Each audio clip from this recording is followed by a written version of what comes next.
आप हमें बताइए कि कैसे आपने अपनी जीवन यात्रा शुरू करी? कहाँ आपका जन्म हुआ? कहाँ आपकी पढ़ाई हुई?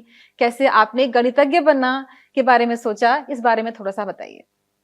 पहले तो मैं आपके लिए ये स्पष्ट कर दूं कि मैंने अपने जीवन में कोई विशेष मंसूबे नहीं बांधे थे। अपने आप ही होता गया मेरे साथ जीवन में। मेरा जन्म बनारस में हुआ, परंतु मैं वहां रहा नहीं हूं। मेरे जन्म के लिए माँ हमारे पुश्तैनी घर में गई थी और वहां मैं जन्म मेरा हुआ। उसके बाद 2-3 महीना रह के फिर वापस आ गई। पिताजी उस समय अलीगढ़ में थे, तो वहां से माँ गई थी। जब जन्म हो गया, 2-3 महीने हो गए, मैं लौट आया अलीगढ़ और वहाँ मैं करीब 2 वर्ष रहा। तो बहुत छोटा सा था। फिर पिताजी वहाँ से बड़ौदा चले गए थे। वहाँ नई विश्वविद्यालय बनी थी, वहाँ वो उनको नियुक्ति हुई तो वहाँ चले गए। तो मेरा बचपन बड़ौदा में बीता है, गुजरात में। और 9वीं कक्षा में मैं दिल्ली आ गया।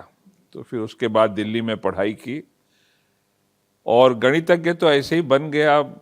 कुछ गणित अच्छा लगता था, तो स्कूल के बाद क्या करना है, तो हमको पिताजी और उनसे ज्यादा हमारे बड़े भाई थे, उन्होंने कहा कि तुम गणित में अच्छे हो, गणित पढ़ लो। तो ऐसे ही दाखिला ले लिया। तो आपने ये सोचा नहीं कि सिविल सर्विसेज़ भी कर सकते हैं और कोई कुछ? इच्छा नहीं थी, इन चीजों में कोई रुचि नहीं थी।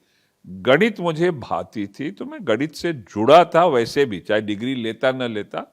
गणित में मैं काम करता था, पढ़ता था, वो सब मन अच्छा लगता था। पर ये नहीं सोचा था कि मैं इसके साथ करूंगा क्या, खाऊं पीऊंगा कैसे, मैंने नहीं सोचा था। सिर्फ गणित से जुड़ा हुआ था। आप अपने परिवार से, अपने पिताजी से खास तौर से बहुत ज़्यादा प्रभावित रहे। तो क्या प्रभाव था उनका आपके ऊपर और क्या आप उनका अनुसरण कर रहे थे? क्या आप उनकी अचीवमेंट्स तक पहुँच पाए? देखिए, मैं नहीं जानता कि पहुंच पाए कि नहीं। हर व्यक्ति के लिए उसका पिता एक बहुत ही ऊंचे स्तर पे रहता है और आदर्श की तरह रहता है। हर एक के लिए, मेरे लिए भी थे वो। मैंने उनसे बहुत कुछ सीखा। आज भी मैं अभी आपसे बात कर रहा हूं और मुझे ऐसा आभास हो रहा है कि पिताजी बोल रहे हैं। इतना ज्यादा उनका प्रभाव मेरे अंदर है। विद्वान थे, वे भी गणितज्ञ थे। इलाहाबाद यूनिवर्सिटी से पढ़ाई की, फिर पेरिस से किया और वापस आए तो उनको जवाहरलाल नेहरू ने डिनर पे बुलाया। पिताजी का नाम बहुत हो गया था गणित की दुनिया में। तो एक दिन उनको पत्र मिला कि प्रधानमंत्री आपके साथ जो है भोजन करना चाहते हैं। वो कभी मिले नहीं थे नेहरू से और पेरिस से लौटे थे। मेरे ख्याल में 1952 का साल था, 52-53 रहा होगा।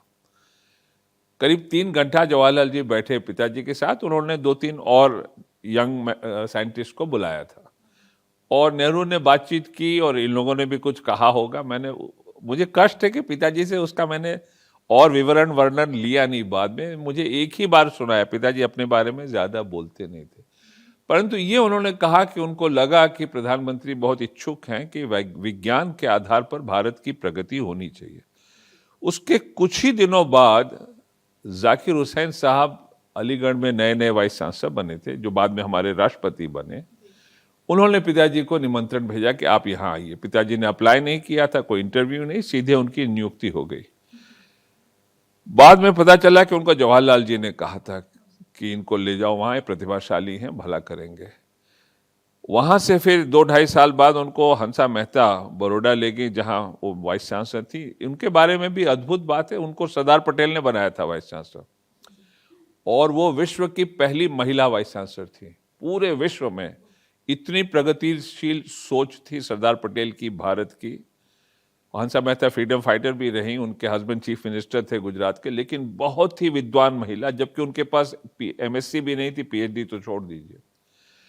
तो उन्होंने पिताजी को निमंत्रण भेजा। वहां भी पिताजी ने अप्लाई नहीं किया था, उनको नाम काफी था तो वहां बुला लिया। तो वहां वो 11 साल रहे और वहीं पर मैं पढ़ाई शुरू की स्कूल से।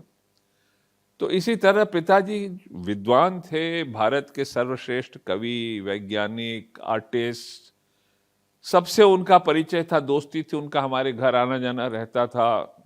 महादेवी वर्मा पिताजी को राखी बांधती थी। निराला पिताजी के आरंभ के जीवन में पड़ोसी थे। माँ के हाथ की पकौड़ी उनको बहुत पसंद रहती थी। तो आप समझ सकती हैं कि क्या माहौल था। One of the foremost painters of India Bendre हमारे पड़ोसी थे, एकदम नेक्स्ट डोर नेबर थे। और 2 फ्लैट छोड़ के Shankho Chowdhury, one of India well known sculptors थे, वो हमारे दोस्त थे। तो हमारे ऊपर भी उसका प्रभाव पड़ा। पिताजी से तो ये सब चलता रहता था, आदान प्रदान विचारों का, लेन देन का, तो हमारे पे भी पड़ गया। तो भाग्य अच्छा था मेरा।